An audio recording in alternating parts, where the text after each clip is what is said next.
Ландыш, рәхимет тапшыруыбызны башлап җибәрик. Исәнмесез, мөхтәрәм тамашачыларыбыз. Саулармысыз, хөрмәтлеләребез? Юк, безнең якка карама вирус, алама вирус, коронавирус. Тапшыруыбызны мондый сүзләр белән башлап җибәрергә әлбәттә без мәҗбүрбез. Илебездә күрелгән чаралар һичшиксез яхшы нәтиҗә бирер. Без манзара тапшыруының иҗат төркеме үз чиратыбызда игътибарыгызга файдалы сәхифәләр тәкъдим итәрбез. Һәр кайсы күңелегезгә хуш килер дип ышанабыз. Авыл тарихларын барлауны дәвам итәбез. Балык Бистәсе районы Казаклар Чаллысы авылының тарихы 15-нче гасырга барып тоташа. Тулырак хәбәрчебез Раил Садыртдинов репортажында. Без сезнең белән тиз генә әзерләнә торган бер ризык әзерләрбез. Аның өчен пешкән бәрәңге, сөт, он, бер йомырка һәм яшел суган кирәк булыр. Петуниялар җәе буе чәчәк атып утырсын дисәгез, берничә киңәшне үтәргә кирәк. Бакчачы Рәфкать Гыйматтиновны игътибар белән тыңлыйк. Бүген сөйлисе уен коралын барыбыз да яхшы беләбез. Бу корал безнең татар халкының традицион уен коралларының берсенә керә. Бүгенге тапшыруыбызда кунаклар булмый. Аның каравы яраткан җырларыгызны күбрәк ишетерсез. Хәзер без Хәнияпа Фәрхи башкаруындагы җыр тыңларбыз. Кызганыч, быелгы Кәбисә елын дөнья начар хәбәр белән каршы алды. Кытайның Ухан шәһәрендә кешеләрнең моңа кадәр күзәтелмәгән вируслы авыру белән зарарлануы билгеле булды. Иң куркынычы, коронавирус зур тизлек белән тарала. Безнең илебездә бүген барысы да үзебездән тора. Мондый очракта иң яхшысы өйдә калу. Азербайҗан хөкүмәте 24 марттан 20 апрельгә кадәр махсус режим кертү турында белдерде. Илдә карантин кертелү белән кайчандыр гөрләп торган урамнар бушап калды. Ял көннәрендә төшерелгән кадрларга караганда урамнар буш. Берничә атна алдан төшерелгән кадрлар белән чагыштырганда бу аеруча ачык күренә. Коронавирус таралуны булдырмас өчен карантин игълан ителү белән Дамаск урамнары, мәйданнар, парклары бушап калды. Сирия җитәкчелеге илдә комендант сәгате керттеләр. Азык-төлек кибетләре, аптека, беренчел ихтыяҗ булган хезмәтләрдән кала барысы да ябылды. Парижның Эйфель башнисында өйдә кал, рәхмәт дигән сүзләр язылган иллюминация барлыкка килде. Франция башкаласында яшәүчеләрне пандемия вакытында изоляция режимын саклауга менә шулай өндиләр. Рәхмәт дип алар бүген сәламәтлек сагында эшләүче медицина хезмәткәрләренә, полициядә эшләүчеләргә, янгын сүндерүчеләр, коткаручылар, кибетчеләр, кассирлар, җыештыручылар һәм үз теләге белән ярдәмгә алынучыларга атап язганнар. Өйдә кал һәм рәхмәт сүзләре Эйфель башнисында һәр көнне кич француз һәм инглиз телләрендә трансляцияләнә. Авылым иртәсе сәхифәсе безне бүген Балык Бистәсе районының Казаклар Чаллысы авылына дәшә. 1646 елда нигезләнгән авылның исемен белгечләр ике мәгънәдә аңлата. Беренче мәгънәдә Казяк Чаллысының аңлатмасы Козя урысча, татарча хуҗа. Авылның тулы исеме Хуҗалар Чаллысы була дип аңлата. Икенче мәгънәдә Казаклар Чаллысының аңлатмасы Казаклар хөкүмәткә хезмәт итүчеләрдән алынган дип аңлатыла. 16-нчы йөздә әле Казан ханлыгы чорында ук Казаклар катламы булган. Хуҗа белән бәйле исеме күбрәк туры килә дип уйлыйм. Бүгенге көндә авылның горурланырлык шәхесләре бар. Авылның иң оста балта остасы Макаровның эшләренә сокланмаган кеше юктыр. Бөек Ватан сугышында катнашкан генерал-майор Яковлев, Советлар Союзы геройы Иванов, техник фәннәр докторы Никитин, филология фәннәре кандидаты Кириллов, физика фәннәре кандидаты Ильин, Галиәсгар Камал исемендәге татар дәүләт академия театр актеры Олег Фазылжанов хөрмәткә лаеклар. Борынгы Чаллы шәһәрчеге биләмәләренең көньяк-көнбатыш өлешендә урнашкан һәм Балык Бистәсе районына караган Казаклар Чаллысы авылының тарихы 15-нче гасырга барып тоташа. Бу хакта тарихчы этнограф Износков үзенең список населенных мест Казанской губернии дигән хезмәтендә телгә ала. Ул авылның губерния үзәгеннән 75 чакрым ераклыкта булуын яза. Татар энциклопедиясендә Казаклар Чаллысы авылы 1646 елда нигезләнгән диелә. Безнең бит менә шу шушы тау үстүннен наратлык артында Нугай сәүдә юлы булган. Улы юл үстүндә анда йортлык дигән җир бар. Безнең ул хәзер дә исән. Шул йортлыкта булган безнең авылның беренче нигезе. Анда талаучылар күп булганга, талауга чыдый алмыйча халык шушы урман арасына кирип, чишмәләргә бай җиргә агашны кисеп, шушында авылга икенче нигез салган. Хуҗалар Козяковы хозяин дигән сүздән алынган. Булар үзләренә хуҗа булганнар. Икенче мәгълүматлар буенча служивый, казаклар служивый дигәнне дә аңлата диелгән тарихи чыганакларда. Авылның бик борынгы исеме Түбән Чаллы булырга мөмкин. Элек бу урында мөселманнар яшәгән дигән фараз да бар. Казаклар Чаллысы авылы кешеләре авылдан көнчыгыш юнәлештә борынгы мөселман каберлекләре булганлыгын искәртәләр. Көчләп православие диненә күчерү башлангач, яңа динне кабул итмәүче мөселманнар башка төбәкләргә күчәргә мәҗбүр булганнар. 18-20 гасырларда безнең авылда изге гури мәктәбе булган, бер мануфактура кибете булган, май заводы булган, такта эшкәртү заводы булган. Авылыбыз тагын безнең данлыклы тегүчеләре белән алар читкә чыгып тегү теккәннәр. Булар Александров, Григорий, Тачаев, Денисов, Степановлар. Шулай ук безнең авылдан чыккан укытучылар. Тарихның шын шаһиты булырлык биналар Казаклар Чаллысы авылында әле дә саклана. Шуларның берсе 20нче гасыр башында төзелгән Арентов Петр Михайлович йорты. Безнеңчә әйткәндә бай Питер йорты. Бу Столыпин реформасын алдынгы карашларны кулланып, авылда алдынгы җир эшкәртү методларын кулланып, үзенең тормышын алга җибәрә, ләкин колхозлашу чорында кулак дип игълан ителә һәм Себергә сөрелә. Төрле елларда бу ягынданың балалар бакчасы булганда ашхана булды. Аннары монда кибет булды. Без кичкенә вакытта кибеткә йөри идек. Монда шулай ук балалар бакчасы булды. Хәзер бүгенге көндә бу здание буш тора. Авылның горурланырлык шәхесләре байтак. Шуларның берсе Советлар Союзы герое Иванов Валентин Прокофьевич. Сугышта бик батыр сугышчы булган ул сугыш вакытында. Аның турында кыю йөрәкле батыр Днепрны кичкән өчен аңар Советлар Союзы герое исеме бирелә.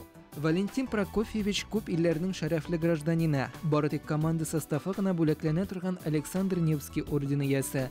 Геройның сугыштан соңгы язмышы катлаулы. Җинаять кылу сәбәпле оннан герой исемен алалар, ләкин ул аны барыбер кире кайтара. Картлар йортында үлсә дә, аның язмышы шулайрак туры килә. Зеленодольскийда картлар йортында үлсә дә аның батырлыгы безнең йөрәкләрдә саклана. Аның турында без онытмыйбыз. Ул безнең күңелләрдә һәрвакыт менә авылыбызда шуңа багышлап бюст куелган. Аның әле ние юк дибәгез. Безнең монда хәзер ремонт эшләре бара. Казаклар Чаллысы авылында бүген 110 хуҗалыкта 198 кеше яши. 90нчы елларның ачы җиле аларны да читләтеп үтми. Гөрләп эшләгән Победа күмәк хуҗалыгы да тарала. Хәзер җирләрне авыл үсешенә зур ярдәм күрсәтүче Кулон агро җәмгыяте җитәкчесе Альберт Фәхретдинов эшкәртә. Аның ярдәме белән авылда чиркәү барлыкка килә. Соңгы 1-5 елда гына 10 яңа йорт төзелде авылда. 2 семья программа белән 1 миллион акча алды.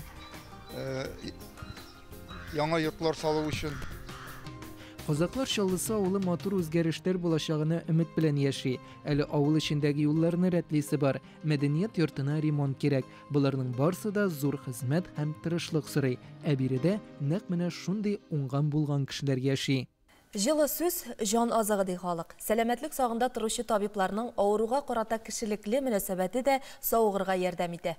Замандаш сәхифәсенең герое табиб-невролог Марат Сайхунов та шифалы куллары белән генә түгел, жылы карашы һәркемгә игътибарлы мөнәсәбәте белән дә дәвалый. Беренче килгәч сразу бер палата бирделәр. Анда 4 авыру.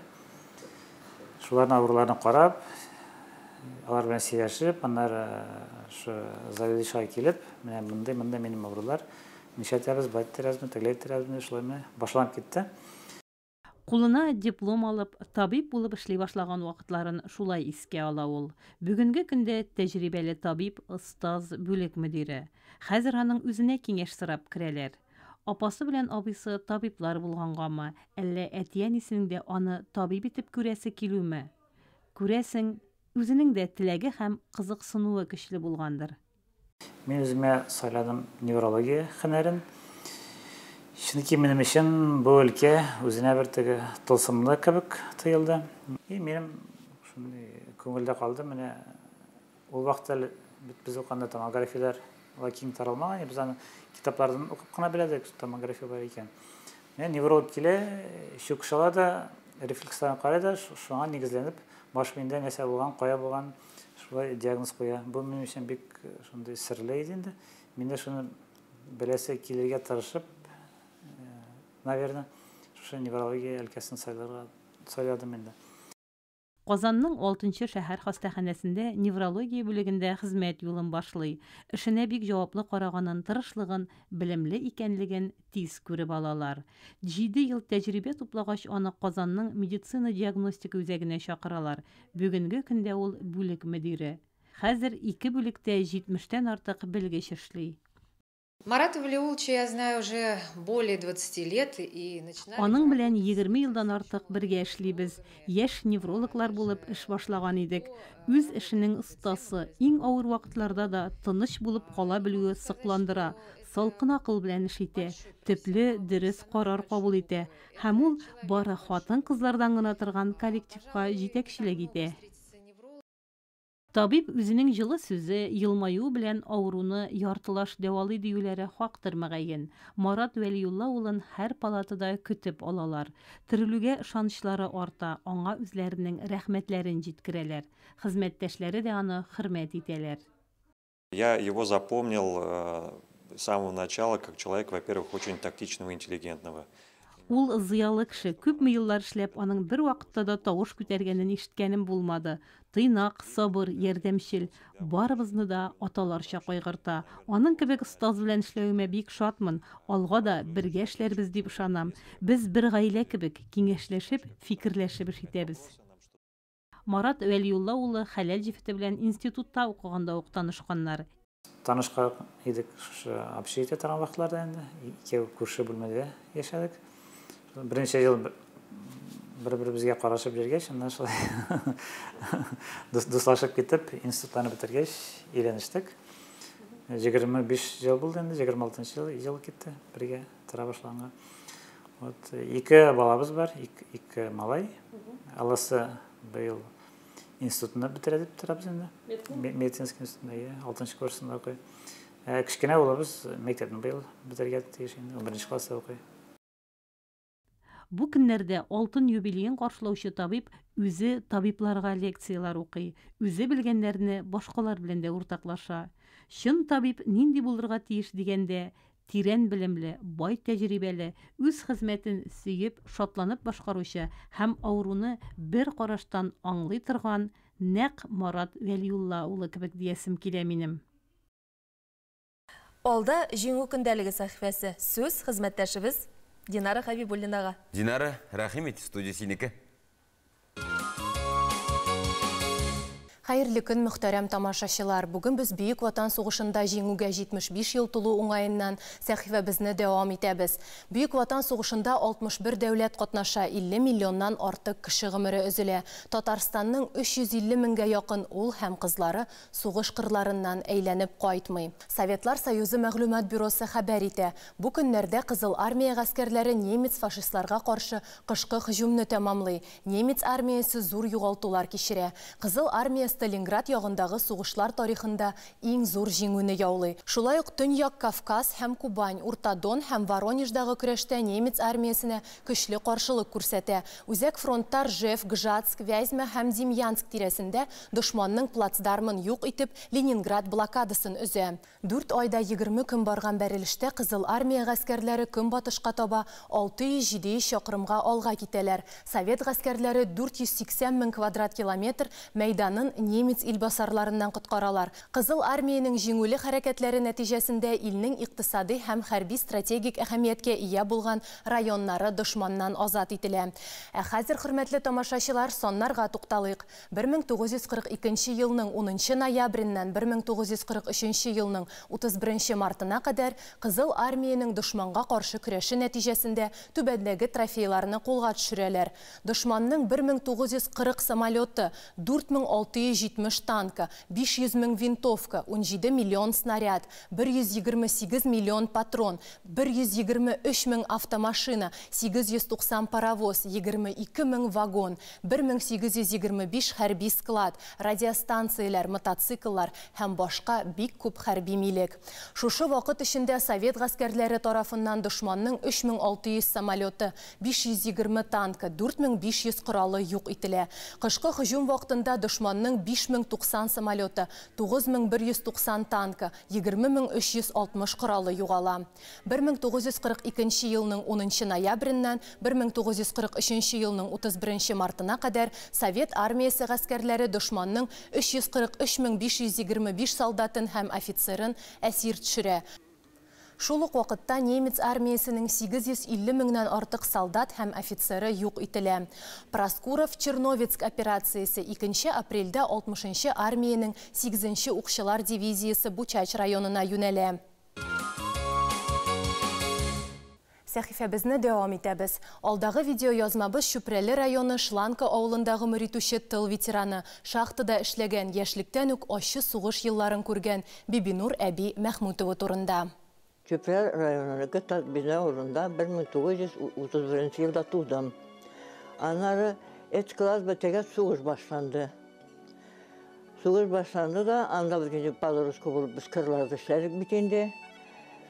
Утаулар утап беререк, гәрәпләр белән башаклар чүпләп җыеп беререк инде. Аннары соң хәзер мен 7 класс бетергәндә 14 яшендә идем, сугыш туктады. Энәсеннән җибенә кадәр җентекләп, елларын, көннәрен төгәл әйтеп үзе турында, сугыш йоткан бала чагы, сугыштан соңгы авыр тормыш турында сөйләп китте Бибинур апа. Бетәнне ирләр кебек таба идем мен. Мен үзем зур таза булганга күрә, үзем белә укучы кызлар барда яшь булып калдылар. Мен олы апалар белә 25-30 яшендәге апалар белә, күрше апалар белә бер тигез эшләп йөридем. Үзе әйтмешли, буйга озын, гәүдәгә зур кызга колхозда гына түгел, шахтага төшеп эшләргә дә туры килгән. 200 метр шахтасы, хәзер мен дә откаткага иң авыр эшкә тотындым. Килит белә чәбелдә. Без паровозчыларны, бушниларны, вагоннарны җибәрәбез лебедка белән, берне-берне и тутырганны алар лампочка селтәләргә тургатан. Без хәзер лебедка белән качат итеп алабыз. Шахта эшенең авырлыгы онытылган инде, ә бәхетен шунда тапкан. Фәйзелҗан исемле егет күрше авылдан гына булса да, алар читтә очрашалар, гаилә кырып җибәрәләр, язмыш чилләре яңадан туган якка алып кайта. Шүпрәле районы Шиланга авылында шулай итеп матур, тату гаилә булып яши башлыйлар. Бер артлы балалар туа. Әлфия, Илгизәр, Фәрит, Рәис, Тәнзилә барысы 12 бала. Туган илдән чыгып китү дуслар, бигрәк авыр икән балага. Бала үсеп киткәч, чыгып киткәч, читен икән газиз анага. Бүгенге көндә төпчек улы гаиләсе белән төп нигездә гөр килеп яшәп яталар. Бибинур апа балалары, оныкларының уңышларына сөенеп туя алмый. Үзе дә бәетләр яза, аларны гәҗит журналларга җибәрә. Читтәгеләре кайтып хәлен белеп ярдәм итеп тора. Ә ул аларга җылы ыек бияләйләр бәйли, намаз сайын исән-имин генә йөрсеннән дип теләгеннән калдырмый. Балаларым, тирә-күршеләрем, авылдашларым, бөтен туганнарыма, бөтен Мәкмин мөселман адамга җир йөзендәге бөтен халыкка тынычлык телим, саулык, сәламәтлек телим, кызым, барыгызга да бәхет телим. Шулай яшәргә язсын, ил көннәребез тынычлы булсын, тәүфиксезләргә тәүфик бирсен, бәхетсезләргә бәхет бирсен, саусызларга саулык бирсен. Шулай кызым. Ак яулыклы, ак күңелле ак әбибезне урамга угызата чыкты. Алдагы җиңү бәйрәмнәрендә исәнлектә каршыларга насыйп булсын дип саубуллаштык без бу матур гаилә белән. Бөек җиңүнең 75 еллыгы уңаеннан Татарстан Яңа гасыр каналы игълан иткән батырларга хат проектына килгән хатларны укуны дәвам итәбез. Бүген сезгә Кама тамагы якларыннан Мөнирә Хәмидуллина язган хаттан өзекләр укырман. Әтиләр һәм кешеләр Сослонгерда булдылар. Күпме булганын хәтерләмим. Әни берничә мәртәбә барды, ашарга, кием салым илтергә. Әни кайткач мин елыйм, нигә әти кайтмады диеп. Мин әти кызы идем. Анда күпме булганнардыр, белмим, шунысы билгеле. 20 сентябрьдә әтине пленга алалар. Әти немецларның бик зур 312 санлы лагерина эләгә, бик күп еллар хәбәрсез югалганнар исемлегендә йөри. Хәтер китабы чыккач, дөресен белә алдык. Әти 1942 елның 22 гыйнварында вафат була, пленда. Әтине озатып калдым, 4 яшь тулмаган сабый. Бик күп еллар көттек аны, юлларга карый-карый. Күпме әле ил буена хәбәрсез югалганнар. Балаларыгыз әле дә көтә, шәчләре агарганнар.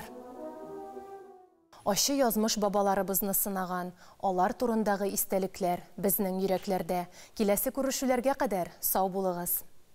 Рәхмәт, Динара. Сәхифәң өстәүле булсын. Батырларга хотлар бәйгесенә кулдан язылган хотлар белән бер рәттән видео хотлар да килә башлады. Шуларның берсен бүген сезнең игътибарыгызга тәкъдим итәбез. Әгерҗе шәһәренең 1-нче санлы балалар бакчасына йөрүче Аяз Хөснетдинов үзенең бөек ватан сугышында катнашкан. Сугыштан соң 35 ел туган авылында Әгерҗе районы Жданов исемендәге колхоз рәисе булып эшләгән бабасы Зөфәр Маннаповка язган хатын укый. Мин Аяз Хөснетдинов, мин бабайга хат язам.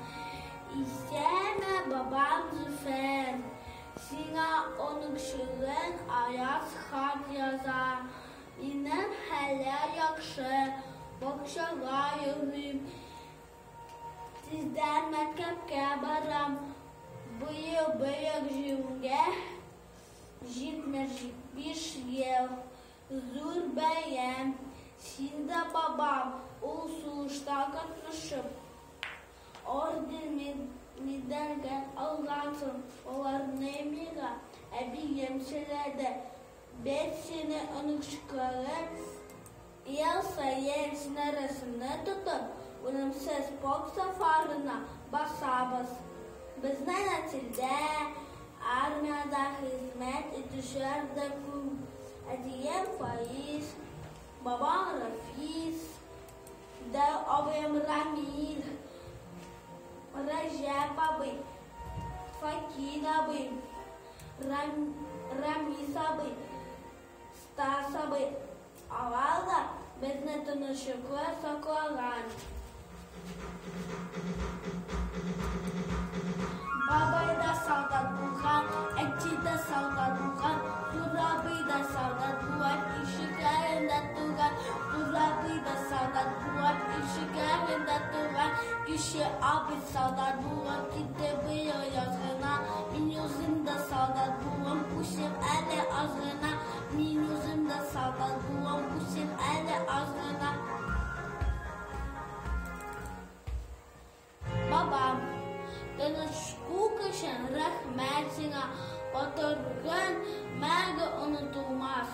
Хуш, тынычлыкла бабам, оныкшыган Аяз Хөснетдинов.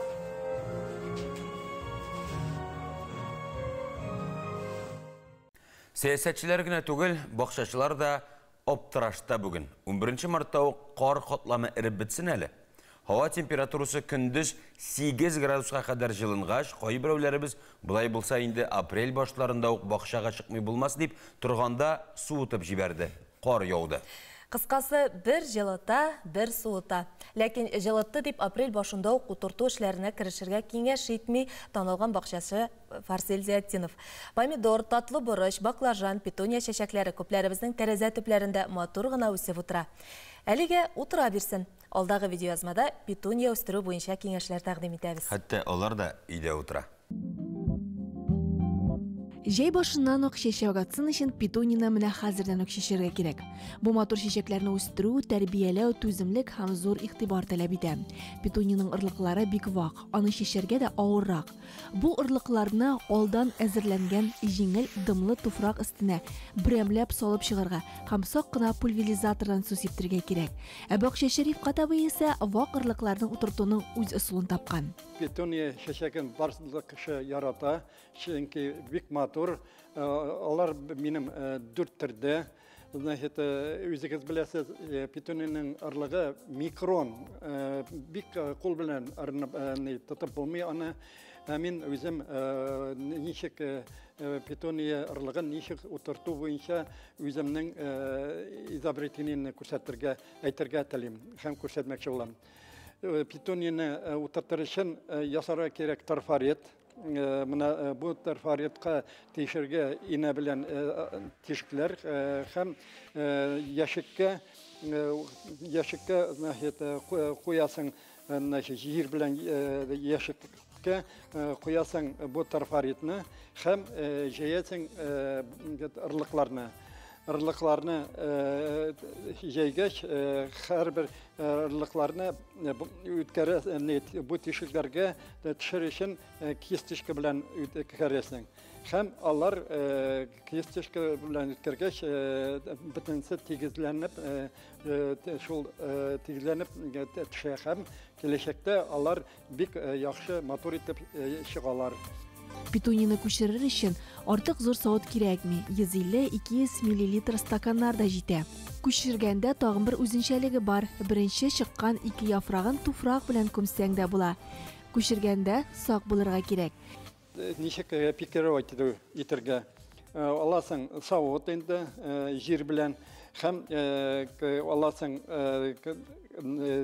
питонияны һәм питонияны савытны монда гына кичкенә кашык белән инде алабыз питонияны уже, потому что ул уже зур, уже яфраклар чыгарган, можно уже пикировать итәргә. Без аны куябыз бу савытка һәм басып тыгызлап куябыз. Мына бу не күчертү булып пикировка дип атала инде. Монда аларга площади мәйданы зур, алар иркенләп үсәләр һәм аларны питонияны примерно майның ахырларында уже урамга чыгарып утыртабыз. Питония куауга шау чәчәк атсын өчен аның тагын бер сире бар. 5-6 чын яфрак чыкканнан соң үсемлекнең биеклеге 8 см-дан да ким булмый, рассаданың башын чимитеп алырга кирәк. Шуннан соң ул тормаклана башлый. Тормакларда чәчәк күбрәк була. Менә шушы чорда инде ашлама белән сыйларга онытмаска кирәк. Ашлаган җир генә аш бирә диләр бит. Имбирне кырып сибиреп алып бетерде. Янәсе ул вирустан коткара. Чөнки анда С витамины күп. С витамины кара карлыганда да бик күп. Организмны тәүлек буена җитәрлек дәрәҗәдә тукландыру өчен 20 җиләген ашап куюда җитә. Ул төрле авырулар булганда организмны ныгыта һәм сәламәтләндерә, иммунитетны көчәйтә. Бу җимеш йөрәк кан тамырлары чирләренә, яман шишкә, Альцгеймер авыруына каршы профилактика чарасын үти. Суыткычыгызда кара карылган булса, әлбәттә, имбир изләп йөрмәгез. Язгы авитаминоз чорына аяк бастык. Бу вакытта организмны витаминнар белән тулыландыру өчен өйдә булган табигать җимешләре ярдәмгә килә. Бүген сүзебез карлыган турында булыр. Аннан кайнатмалар, эчемлекләр ясыйлар, киптерәләр, туңдыралар һәм ул организм өчен бик зур файда китерә. Карлыган турында кызыклы факт. Карлыган дөньяның төрле урыннарына яраклашса да, Америка Кушма Штатларында үсә алмый. Чөнки андагы туфрак составы һәм климат бу үсемлеккә тискәре тәэсир итә. Дөньяда барлыгы 150 төр карлыган бар. Карлыганның файдасын аның төсенә карап та билгеләп була. Мәсәлән, кара карлыганда С витамины башкаларына караганда күбрәк. Кызыл карлыганда нерв системасы өчен файдалы матдәләр күп, ак карлыган бит тересе өчен аеруча файдалы. Карлыганны еш кулланган кеше авитаминоз чорын сизми калырга да мөмкин. Шулай ук аппетит булмаганда, күңел булганда карлыган кабып кую да файдалы. Карлыган кеше тәненең вакытыннан алда картаюында кисәтә. Кеше организмын көндәлек С витамины, ягъни аскорбин кислотасы белән тулыландыру өчен көнгә 20 карлыган ашауда җитә. Карлыган составында шулай ук сирәк очрый торган А витаминының да күләме зур. А витамины күз күремен һәм ишетү механизмын яхшырта. Әлеге җимештә тупланган B1 һәм B6 витаминнары организмны энергия белән байыта. гормональ фонны тәртиптә тота. Нерв системасын саклый. Қорлаган составында калий, кальций, натрий, фосфор, магний һәм тимер кебек макро һәм микроэлементлар да бар. Алар аш кайнату нерв системалары эшчәнлеген көйли. Қорлаган косметология өлкәсендә дә алыштыргысыз ярдәмче. Җимешләре биткә, кулларга маска ясау өчен кулланылса, яфраклары төрле төнәтмәләр өчен файдалы. Қорлаган суы тәнне агарту үзлегенә ия. Җәй көне тән тиресен көнгә берничә тапкыр карлыган су белән сөртергә киңәш ителә. Яңа гына сыгылган карлыган суын туңдыргычка куеп, катырып, ел дәвамында биткә массаж ясау өчен кулланырга була. Булай эшләгәндә җыерчыклар кими, бит тиресе агарып китә. Карлыган искиткеч файдалы җимеш. Аны тиешенчә кулланыйк, сау сәламәт һәм матур булыйк.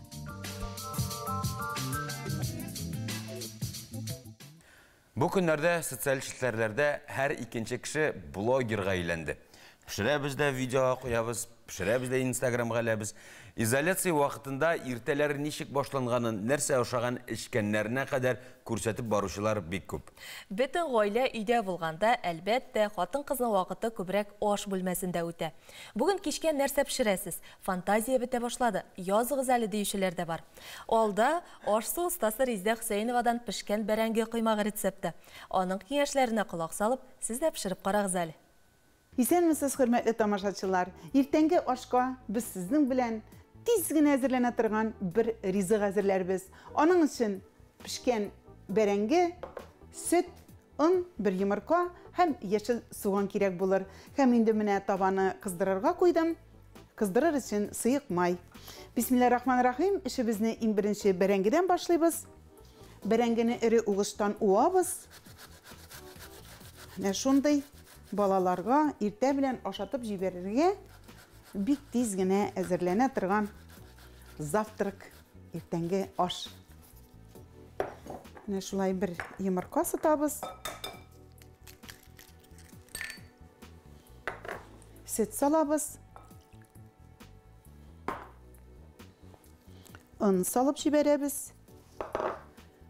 Әлбәттә инде тәменчә тоз.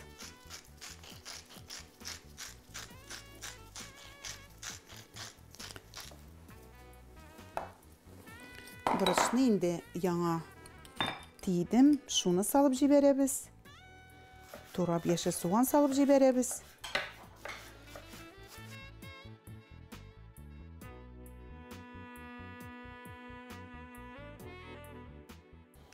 Хәзер инде без аны болгатабыз.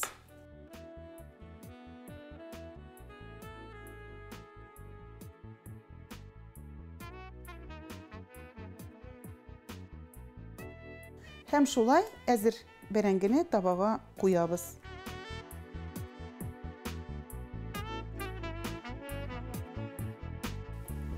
Шулай кыймак кебек без аларны кыздырабыз.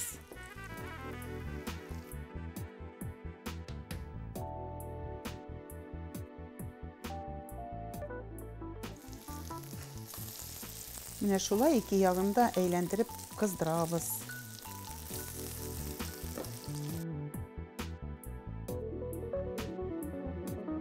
Бәрәңге кыймагы дип әйтик, минде без менә шундый бәрәңге кыймакларыбыз әзер булды. Әйтеп үткәнемчә, бәрәңгене ничек пешерсәң дә тәмле инде ул. Хәзер инде без аны Алла бирсә шундый табынга бирәбез.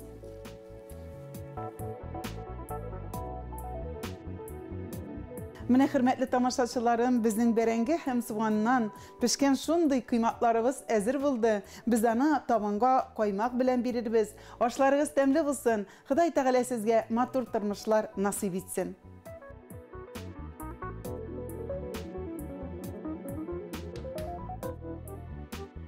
Өйдә утырган вакытта ниләр эшләргә була? Нинди фильмнар карыйсыз? Социаль челтәрләрдә кешеләр бер-берсенә шулай мөрәҗәгать итә. Хәзер яз, өйдә дә эш җитәрлек. Тәрәзә челтәрләрне юу дисеңме? Кирәкмәгән әйберләрдән арыну дисеңме? Кыскасы, моңа кадәр кул җитмәгән бөтен эшләрне башкарырга була. Әгәр мөһим эшләрегез бетсә, Гөлинә Гыйбайдуллинадан үрнәк алып, яңа шөгыльләр табарга мөмкин. Кулларыннан гөлләр тамадылар аның кебекләргә. Апас районы Багыш авылында яшәүче Гөлинә ханым нәкъ шундыйлардан. Шигергә дә яратырым, русча да шигерим, татарча да. Мондыйларны да укыганнан угында үзем тегәдерим бөтен әйберләрне. Яшь вакытта безнең кызларга күлмәкләрне дә тегеп киертәдерим. Ул вакытта әйбер юк, кызлар үскәндә инде алысына 46 яшь, кечкенәсенә 42 яшь. Шуннан килгән инде ул. Гомер буе мин мелочный эштә эшләдем, монтажница булып эшләдем 12 ел. Онда да инде шул элементлар җыйдык шундый кечкенәләрне. Лайыклы ялга чыккач, хәзер күбрәк вакытын туган авылында үткәрә ул. Бакчасында ниләр генә үстерми, күп итеп кош-корт асрый. Һәм шул арада вакыт табып үзенең яраткан эшенә тотына. Телевизор карарга яратмыйм, мозаика җыярга тотынсам, туктый алмыйм. Эшнең нәтиҗәсен тизрәк күрәсе килә ди. Мин шунда кирип китәм, ичендә. Шулай эшләп утырам. Бөтен нәрсә ынтыла. Бөтен ниләргә нервларга файдалы. Куллар эшли, кул белән эшлисең, алар белән дә эшләгәчтен бик җиңел. Күзлегеңне киясең дә утырасың, булай гына начар, хәзер күзләреңдә әзрәк нитә башлады. Шулар белән утырып торам инде менә. Үземә бер шыгыл инде, шыгыр. Кышкын инде, чаңгы шуабыз күп иттереп, урамда иртә кичә чаңгыга чыгып керәм, шунда 2 километр. Җәй вакча, кышкырт.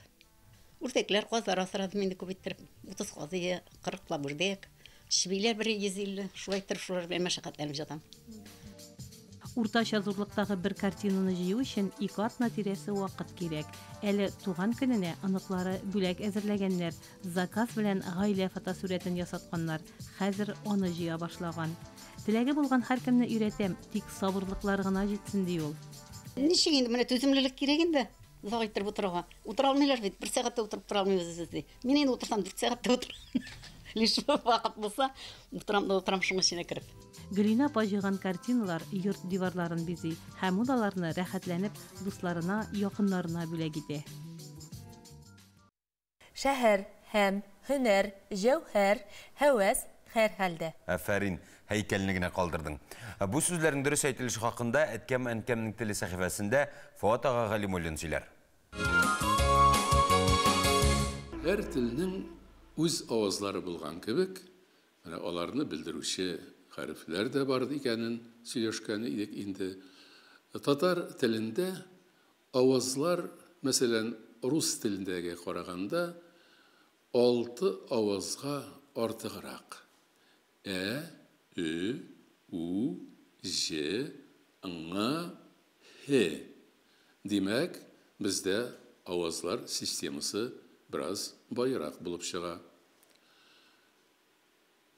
Әмма шушы авазларны, махсус авазларны, безнең телебезгә генә хас булган авазларны әйткән вакытта шактый кыенлыклар күзәтелә. Аларны дөрес әйтү өчен, әлбәттә, иң төп шарт ул да булса, татар телендә бала чактан ук ана телендә сөйләшеп, тел ачылырга тиеш. Һәм инде ул даими рәвештә дәвам итәргә тиеш. Бу вакытта безнең сөйләшүдә катнашучы органнар, артикуляцияне тәэмин итүче органнар инде шул авазларны әйтергә җайлашалар, һәм ул бер дә кыенлык тудырмый.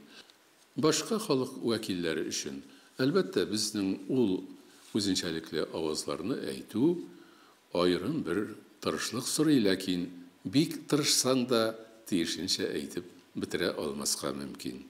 Менә мәсәлән, бездә Х авазы белән бик күп сүзләр бар. Шәһәр, һәм, һөнәр, җәүһәр, һава, himmet, hiç, hiçbir, hiç kim, heves, heveskar, her halde, hem başkalar. Күрәбез, авазы белән әйтелә торган сүзләребез бик бай, һәм аларның һәрберсен матур итеп, җиренә җитереп әйткән вакытта сөйләмебез яңгырашлы, аһәңле була. Һәм инде әлбәттә сүздә юк, чын мәгънәсендә татарча яңгырый. Бу әлбәттә әлеге башка авазларны әйтүгә дә карый. Мәсәлән, үгет дибез икән, аны башка милләт вәкиле үгіт дерге мүмкін. Үзгәрішні ұзғарыш, үзішшәнні ұзышшан, жилні жил, жауһарны жауһар, жизнені жизни. Күрәсіз, бұнда инде әлігі сүзләрінің қайбірләріне бүтінләй башқа мәғіне үстелі. Шул рәушлі әлігі авазларны әйту, дұрыс итеп әйту, ол инде сөйләмебезнең іштәлігін дұрыс иттіріп беруге дә хезмәт итә.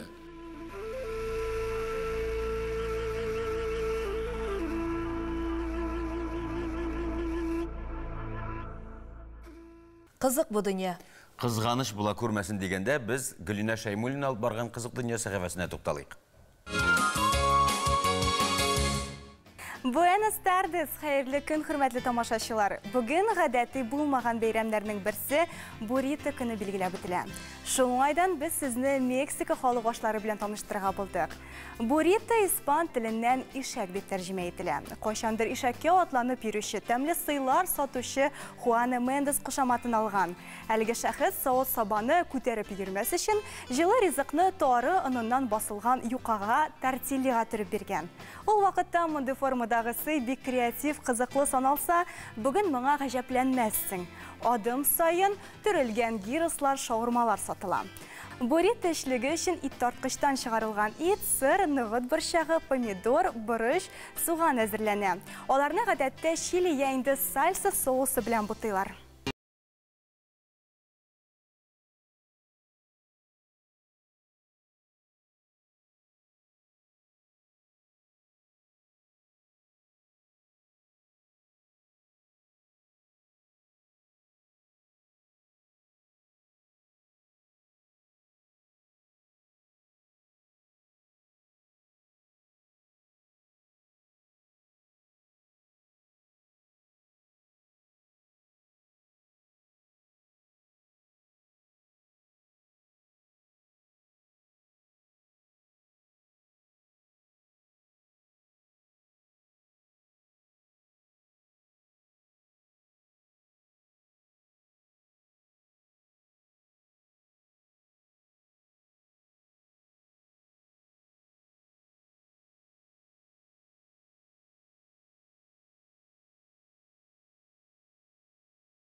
Әгәр дә буррито өчен әзерләнгән итне яшелчәләрне алдан грилдә кыздырып, соңыннан озынча итеп турасаң, гомумән башка төрле ризык килеп чыга. Ул фахитос дип атала. Атамасы фахы тосма сүзеннән килеп чыккан. Бу сыйны сальса соусына, каймакка яңды гуакамолега маны башлыйлар. Соңгысы авокадо, помидорны изеп, аңа вак итеп кинза үләнен турап, лайм сыгын кушып ясала. Фахитос һәм аның алыштыргысы соусы гуакамолены ясау рецепты киләсе видеоязмада.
Бу ритының кысыбы кебек ике өлешкә бүленгәне так дип атала. Аның нигезе шулай ук тәртиле юкасы.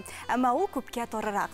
Эшлеге төрле була. Аны иттән дә, балыктан да, бары тик яшелчәдән дә ясап була. Фантазияң генә.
Кыстыбыйны Мексикада пешерсәләр, аны һичшиксез кисадили дип атар иделәр. Бу ике ризык формасы буенча да, пешерү процессы буенча да охшаш. Тик монда урталай бөкләнгән юка эченә бәрәңге урынына уылган сыр тутырыла. Ризык җылы булсын өчен аны тагын бер кат табада кыздырып алырга кирәк. Шушы вакытта кисадилиның сыры эри, ул тагын да тәмлерәк була. Классик рецептта бу аш сыр белән генә пешерелсә, хәзер аның эчлегенә яшелчә, ит тәмләткечләр өстәлә. Кисадилия гадәттә аны сальса һәм гуакамоле соусларны маны башлыйлар.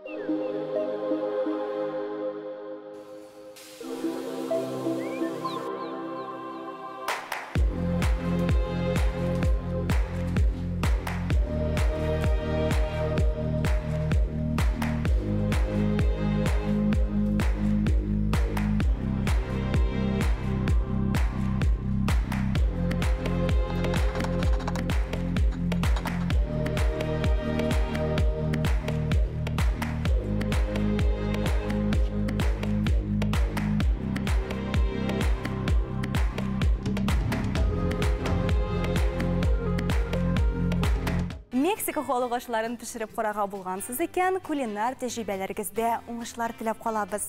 Бүгенгә менә шулар иде, дөньяның төрле почмагыннан кызыклы мәгълүматлар җыеп, сезне яңадан сөендеребез.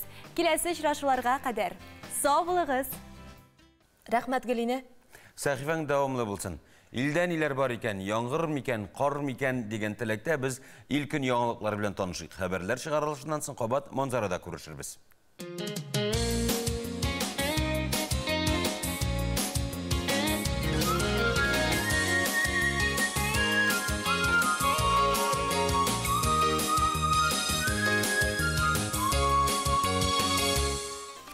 Исәнмесез, кадерле тамашачылар. Саулармысыз, хөрмәтлеләр без. Һәр кемгә күңел күтәренкелеге, яхшы кәеф теләп тапшырыбызның икенче өлешен башлыйбыз. Онытмагыз, вазгыятьнең яхшы якка үзгәрү бары тик үзебездән тора. Шуңа күрә һәрбер кеше өйдә тора. Авыл тарихларын барлауны дәвам итәбез. Балык бистәсе районы Казаклар Чаллысы авылының тарихы 15-нче гасырга барып тоташа. Тулырак хәбәрчебез Раил Садыртдинов репортажында. Biz sizin белән тиз генә әзерләнә торган бер ризык әзерләрбез. Аның өчен пешкән бәрәңге, сөт, un, бер йомырка һәм яшел суган кирәк булыр. Петуниялар җәе буе чәчәк атып утырсын дисәгез, берничә киңәшне үтәргә кирәк. Бакчачы Рәфкать Гыйматтиновны игътибар белән тыңлыйк. Бүген сөйлисе уен коралын барыбыз да яхшы беләбез. Бу корал безнең татар халкының традицион уен коралларының берсенә керә. Шәһәр һәм һөнәр, җәүһәр, һәвәс һәр хәлдә. Афәрин, һәйкәлне генә калдырдың. Бу сүзләрнең дөрес әйтелеше хакында Әткәм Әнкәмнең теле сәхифәсендә Фуат ага Галимуллин сөйләр. Әр тілнің үз авазлары булган кебек, менә аларны белдерүче хәрефләр дә бар икәнен сөйләшкәне идек инде. Татар телендә авазлар, мәсәлән, рус телендәге караганда 6 авазга артыграк. Ө, у, ж, ң, х. Димәк, бездә авазлар системасы biraz bayrak bulup çığa. Әмма шушы авазларны, махсус авазларны, безнең телебезгә генә хас булган авазларны әйткән вакытта шактый кыенлыклар күзәтелә. Аларны дөрес әйтү өчен, әлбәттә, иң төп шарт ул да булса, татар телендә бала чактан ук ана телендә сөйләшеп тел ачылырга тиеш. Һәм инде ул даими рәвештә дәвам итәргә тиеш. Бу вакытта безнең сөйләшүдә катнашучы органнар, артикуляцияны тәэмин итүче органнар инде шул авазларны әйтергә җайлашалар, һәм ул бер дә кыенлык тудырмый. Башка халык вәкилләре өчен, әлбәттә, безнең ул үзенчәлекле авазларны әйтү аерым бер тырышлык сорый, ләкин бик тырышсаң да тиешенчә әйтеп бетерә алмаска мөмкин. Менә мәсәлән, бездә х авазы белән бик күп сүзләр бар. Шәһәр, һәм, һөнәр, җәүһәр, һава, һиммәт, һич, һичбер, һичкем, һәвәс, һәвәскәр, һәр хәлдә, һәм башкалар. Күрәбез, х авазы белән әйтелә торган сүзләребез бик бай, һәм аларның һәрберсен матур итеп, җиренә җитереп әйткән вакытта сөйләмебез яңгырашлы, аһәңле була. Һәм инде әлбәттә сүздә юк, чын мәгънәсендә татарча яңгырый. Бу әлбәттә әлеге башка авазларны әйтүгә дә карый. Мәсәлән, үгет дибез икән, аны башка милләт вәкиле үгет диергә мөмкин. Үзгәрешне узгарыш, үзешчәнне узышчан, җилне жил, җәүһәрне җәүһәр, җизнине жизни. Күрәсез, бында инде әлеге сүзләрнең кайберләренә бөтенләй башка мәгънә өстәлә. Шул рәвешле әлеге авазларны әйтү, дөрес итеп әйтү, ул инде сөйләмебезнең эчтәлеген дөрес иттереп бирүгә дә хезмәт итә.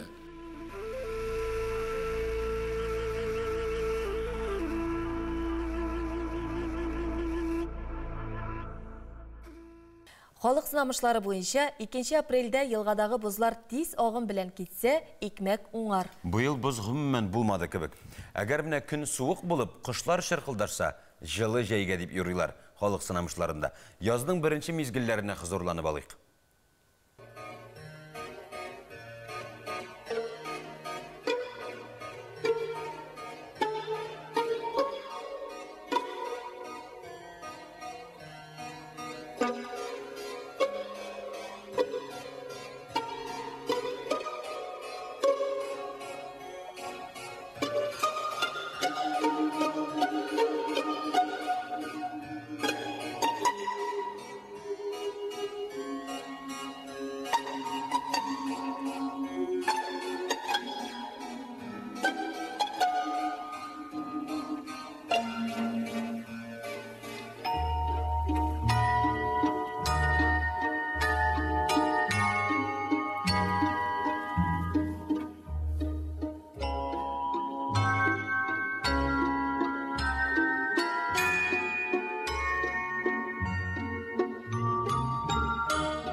Тапшырыбыз Аллаға шүкір сәхифәләргә бай. Хәзер аларның инде яңа чыга башлаганы белән таныштырасы килә. Аларның берсе моң сандыгы сәхифәсе. Исәнмесез ТНВ-ның тугры тамашачылары. Хәерле сәгатьтә халык иҗатын, музыка һәм музыка уен коралларын яратучылар. Бүген сөйлисе уен коралын барыбыз да яхшы беләбез. Бу корал безнең татар халкының традицион уен коралларының берсенә керә. Нинди уен коралы дисезме? Нинди уен коралы турында сүз барганына бергәләшеп белик. Сезгә табышмак җиткерәм, сез шуның җавабын эзләрсез.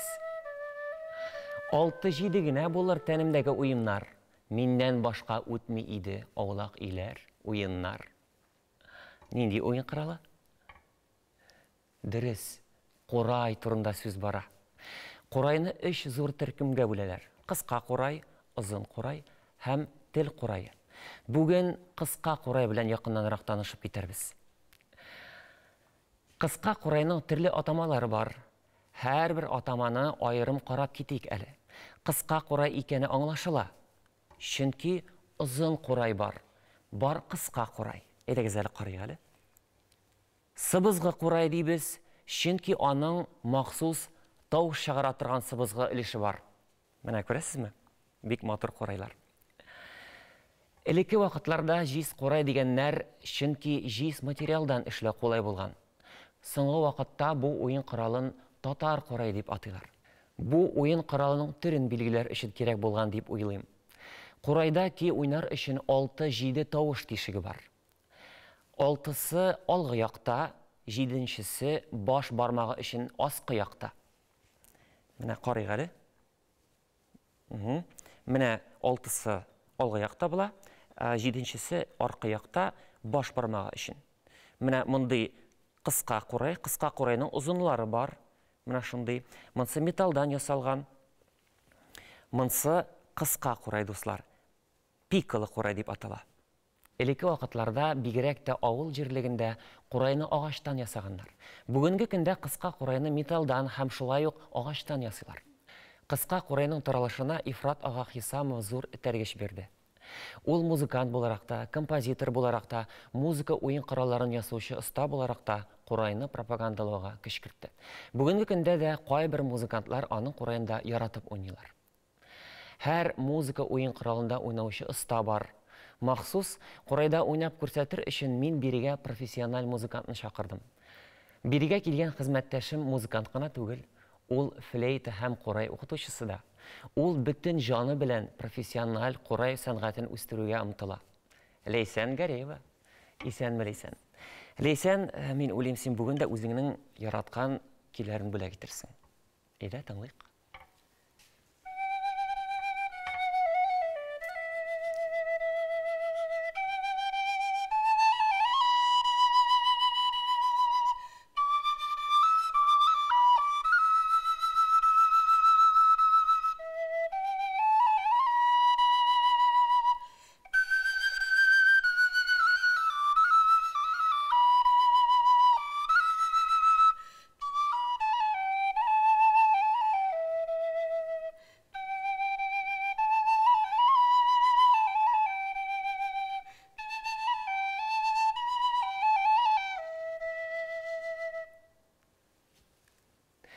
Бик зур рәхмәт Ләйсән. Бүгенге көндә курайлар үзенең почетлы орынын алды. Ләкин бу матур уен коралының үсешен туктатмаска, ә киресенчә үстерергә кирәк. Бу безнең изге бурычыбыз. Шушының белән дуслар сәхифәне төгәлләр вакыт җитте. Үткәнен белмәгән халыкның киләчәге юк, ди халык мәкале. Үткәннәрне барлык, саклык һәм киләсе буынга тапшырыйк. Киләсе очрашуларга кадәр.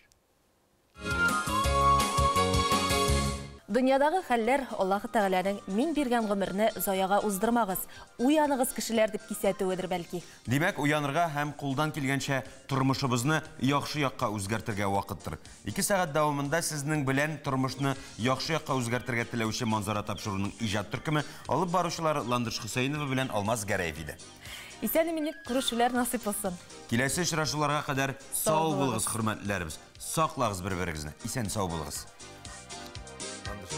Исән сау булыгыз. Амин, шулай булсын. Һәр мәгънәдә